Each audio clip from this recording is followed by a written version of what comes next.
Satyabhama Institute of Science and Technology, Chennai.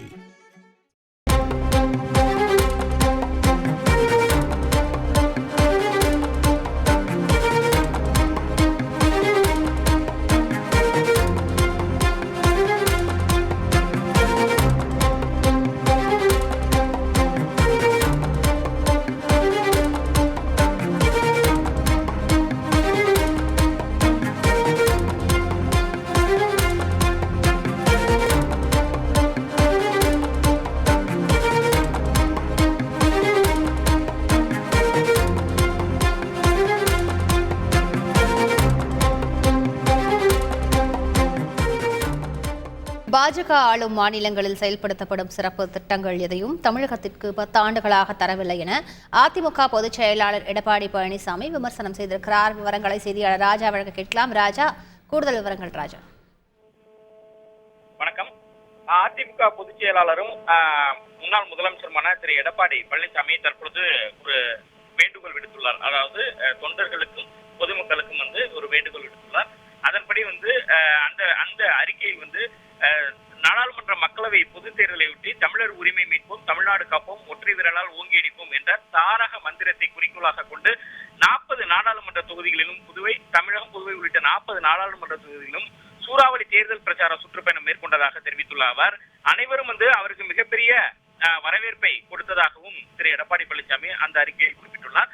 அதன் பிறகு இங்கு தமிழக அரசையும் மத்திய அரசையும் கடுமையாக சாடி சில கருத்துக்களை அவர் தெரிவித்துள்ளார். அதன்படி அவருடைய அந்த கருத்தில் கடந்த மத்திய அரசு பொறுப்பேற்ற பிறகு 2014ஆம் ஆண்டு பாஜக ஆட்சியின் மத்திய அமையும் போது பெட்ரோல் 1 லிட்டர் விலை 71 ரூபாய் இருந்ததாகவும், டீசல் 1 லிட்டர் விலை 55 ரூபாய் இருந்ததாகவும், பேரல் விலை $105 இருந்ததாகவும் குறிப்பிட்டுள்ள திரு எடப்பாடி பழனிசாமி, 2024ஆம் ஆண்டு பெட்ரோல் டீசல் விலை 102 ரூபாயாகவும், டீசல் 1 லிட்டர் விலை 94 ரூபாயாக இருப்பதோடு இறக்குமதி செய்யப்பட்ட கச்சா எண்ணெய் ஒரு பேரல் விலை $86 உள்ளதாக தெரிவித்துள்ளார். அதாவது டாலர் விலை குறைந்தாலும் இங்கு பெட்ரோல் டீசல் விலை குறையவில்லை, அதிகமாக உள்ளது என்று திரு எடப்பாடி பழனிசாமி குறிப்பிட்டுள்ளார். மேலும் மத்தியில் ஆட்சியில் உள்ள பாஜக அவர்கள் ஆளும் மாநிலங்களில் செயல்படுத்தும் சிறப்பு திட்டங்கள் எதையும் 10 ஆண்டுகளாக தமிழகத்திற்கு தரவில்லை என்றும், மாநிலங்களுக்கு பகிர்ந்தளிக்கப்படும் நிதியை முழுமையாக வழங்குவதில்லை என்று குற்றம் சாட்டியுள்ள திரு எடப்பாடி பழனிசாமி, இயற்கை சீற்றங்களின் போது கேட்கப்படும் நிதியை வழங்காதது மட்டுமின்றி மத்திய குழுவை காலம் கடந்து அனுப்புதல், தமிழகத்திற்கு சேர வேண்டிய இந்த நிதியை பெற வக்கில்லாத அரசாக தற்போதைய அரசு இருப்பதாகவும் திரு எடப்பாடி பழனிசாமி குறிப்பிட்டுள்ளார். பெட்ரோல் டீசல் மற்றும் விலை உயர்வால் அத்தியாவசிய பொருட்கள் விலை அதிகமாக உயர்ந்துள்ளது என்றும், இதனால் பொதுமக்கள் கடும் பாதிப்புக்கு உள்ளாகியுள்ளனர் என்றும் தெரிவித்துள்ள எடப்பாடி பழனிசாமி, 2024 நாடாளுமன்ற தேர்தலில் ஏழை குடும்ப தலைவிக்கு மாதம் 3000 ரூபாய் ஊக்கத்தொகை, சொந்த வீடு இல்லாமல் அவதியுறும் ஏழை எளிய மக்களுக்கு விலையில்லா குடியிருப்பு, அதே போல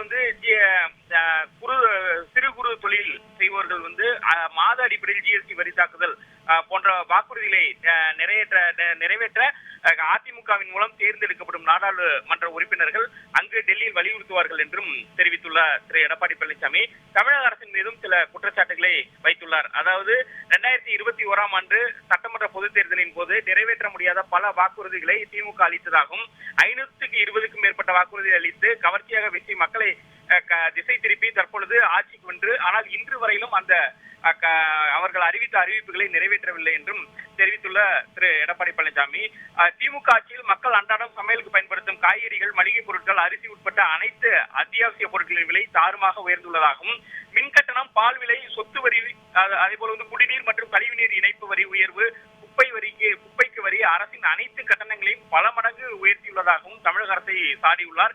மேலும் கட்டுமான பொருட்கள் விலை பல மடங்கு உயர்ந்துள்ளதால் ஏழை எளிய நடுத்தர மக்களின் சொந்த வீடு என்ற குறிக்கோள் கனவாக மாறியுள்ளதாகவும், கட்டுமான தொழிலாளர்களுக்கு வேலை இழப்பு ஏற்பட்டுள்ளதாகவும் தெரிவித்துள்ள திரு எடப்பாடி பழனிசாமி, தமிழகம் தற்பொழுது சமூக விரோதிகளின் கூடாரமாக மாறி சட்டம் ஒழுங்கு சீர்கெட்டு வருவதாகவும் குற்றம் சாட்டியுள்ளார். மேலும் திமுக ஆட்சியில் தமிழகத்தில் போதைப் பொருட்கள் நடமாட்டம் அதிகம் உள்ளதாகவும், தமிழகம் போதைப் பொருட்களின் கேந்திரமாக உள்ளதாக தெரிவித்துள்ள திரு அதிமுக பொதுச் செயலாளர், திமுக ஆட்சியில் தற்பொழுது பல்வேறு திட்டங்கள் ஏற்கனவே அதிமுக ஆட்சியில் நிறைவேற்றப்பட்ட திட்டங்கள் என்றும், தொடங்கப்பட்ட திட்டங்களை தற்பொழுது அவர்கள் திறந்து வைத்துள்ளதாகவும் தெரிவித்துள்ளார். இப்படி தமிழக அரசு மற்றும் மத்திய அரசை பல்வேறு அவர்களுடைய குறைகளை சுட்டிக்காட்டியுள்ள திரு எடப்பாடி பழனிசாமி தற்பொழுது நடைபெறக்கூடிய அந்த நாளை மறுநாள் நடைபெறக்கூடிய தேர்தலில் தங்களுடைய வாக்குகளை அதிமுக வேட்பாளர்களுக்கு அளித்து வெற்றி பெறுதல் செய்து புதிய வரலாற்று சாதனை படைத்திட வேண்டும் என்றும் பொதுமக்களையும் அதிமுக தொண்டர்களையும் தற்பொழுது அவர் கேட்டுக் கொண்டுள்ளார் அறிக்கை வாயிலாக. முழு விவரங்களுக்கு நன்றி ராஜா. Satyabhama Institute of Science and Technology, Chennai.